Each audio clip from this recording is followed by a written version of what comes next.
fresh jackrabbit.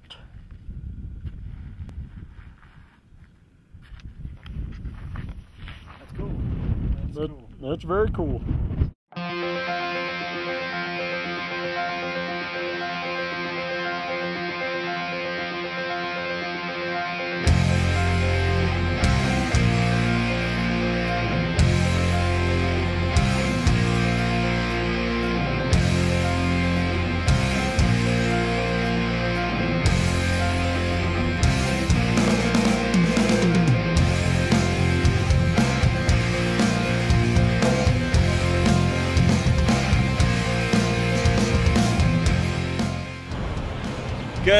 Good morning. It is about 10-12 in the morning. We've had breakfast already. We are at the Big Texas Steak Ranch. We're heading to the Cadillac Ranch, which is a pop culture icon today. And before the end of the day, we're going to be at the very large satellite array somewhere in right outside of Albuquerque, New Mexico. I'm excited. This is the first real day as far as like lengthwise, what we're used to. And that's about it. As Tracy was talking last night, we've actually been here. The last time we were here was 1998. We rode a ZX7 and a GSXR 750. Our tank bags were gym bags that were literally motorcycle tie-down straps to the back of the motorcycle. We'd stop about every 60 miles and cinch them down. We wore full racing leathers in the summer heat. It was ridiculous. But anyway, we're gonna catch you at the Cadillac Ranch. We're gonna have to stop. We're gonna buy some spray paint because apparently they will allow us to write graffiti on the Cadillacs as a symbol of our travel. So we're gonna put our bywayofmotorcycle.com tagline on one of the Cadillacs at Cadillac Ranch, and we may come back here on the way, you know, a year or two now and see if it's still there. So we'll see you on the road. We are at the Cadillac Ranch on the west side of Amarillo, Texas. We're gonna walk out there. It's due south that way, a couple hundred feet. We're gonna go out there and check it out, and we're gonna leave our mark. Leave our mark. And so yeah, join us over there and we'll tell you a little more about it. Tell us a little bit about the Cadillac Ranch. Cadillac Ranch was built back in approximately 1947, not 47, 57, I'm sorry, 1957, by a helium tycoon from Amarillo, Texas. He decided he wanted to preserve the golden age of automobiles, so he collect today's series of 10 Cadillacs from 1949 to 1957. And he primarily located junkers, got them at used car blocks, paid no more than $200 for them, except for one that he had to pay $700 for. It was a 49 sedan, which is the very first car, the lead, and he promptly paid the man $700 for it and then took a sledgehammer to the front end of the car in front of the guy to spite him, basically, because he charged him so much for the car. And he promptly brought him out here and dug 10 holes in the ground and had a back cooperator push him in. We brought our paint, fluorescent orange, one of the few that did, and I said, here we are. Here we are. And so we're gonna spray paint, we're gonna film it, and then we're gonna get back on the road and we're gonna go to New Mexico. Somewhere in New Mexico. So I'm gonna pan around here.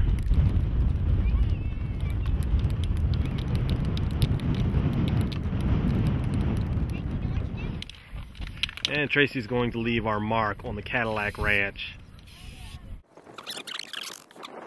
By way of motorcycle in hot pink. Hey, this was the only thing that had those even remotely close to a fluorescent or a bright color.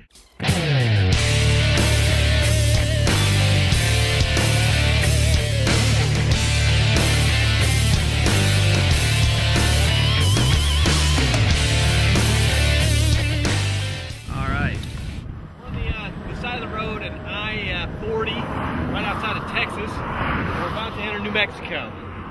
We're not going to make much dialogue here because we are on the side of the highway. It's kind of dangerous, it's kind of scary, so we're just going to introduce you to New Mexico. We have a train. We have a train. We're in Willard, New Mexico. Yep. And we're about to get on the road heading west again still. We're going to make way to the satellite array, then we're going to leave there and go to Truth or Consequences, New Mexico, and look for a hotel with a pool. Hotel with a pool. Internet connection is secondary at this point. Yeah, it's and we'll see you then. It's about 190 degrees. Actually, I'll turn the temp gauge on. And where does she say? The air temp with her sitting in the sun. 11.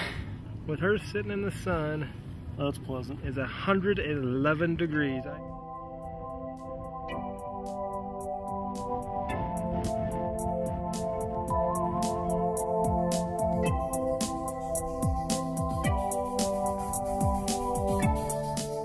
Well, ladies and gentlemen, it is, what time is it? Let me see here. I don't have a clue. It's about 6:20 in the evening. We're, where are we, Trace? Sirocco?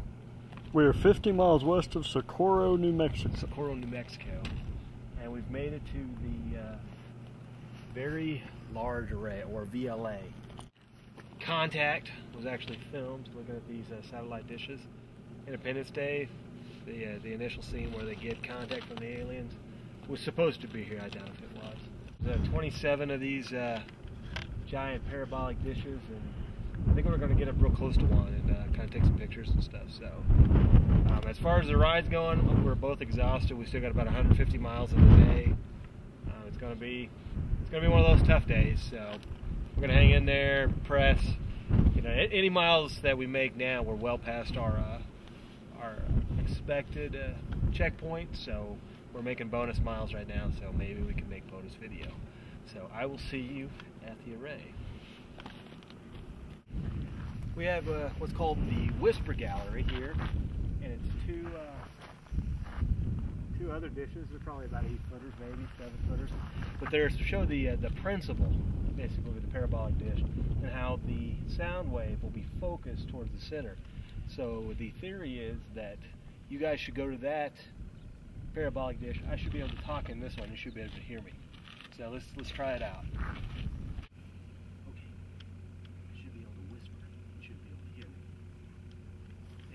Yes? Turn the microphone around. Probably. All right, we'll try it again. Huh. Now you talk, Trace. I want to. Oh, wow. I want to know what it sounds like. That's cool. Can you hear me? Yeah, I can hear you. Can you hear me now?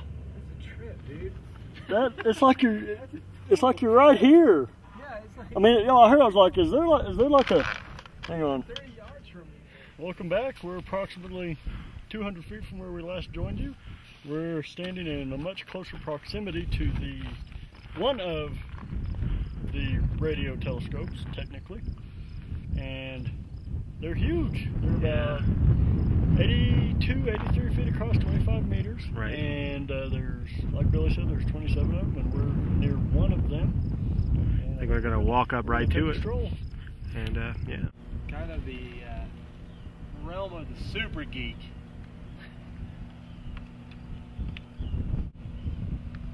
Just as big, at least. I mean, there's not as many of them as I predicted they would be, or thought in my head, or at least as many of them as in one picture.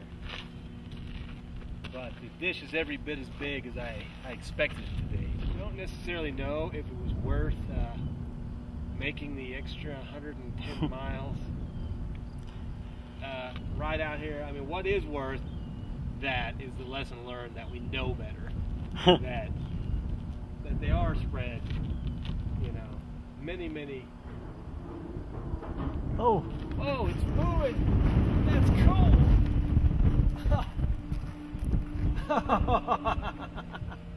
That scared the crap out of me. well, there's that sign over there that says equipment may start at any time. Oh, that was freaking awesome, dude. That was cool. That was very cool. That it actually moved on it. I don't want to get on my bike. I don't want to get on my bike. But we're 50-something miles away from... We're 50 miles away from water and gas, and then we're 75 miles away from hotel, food, and beer.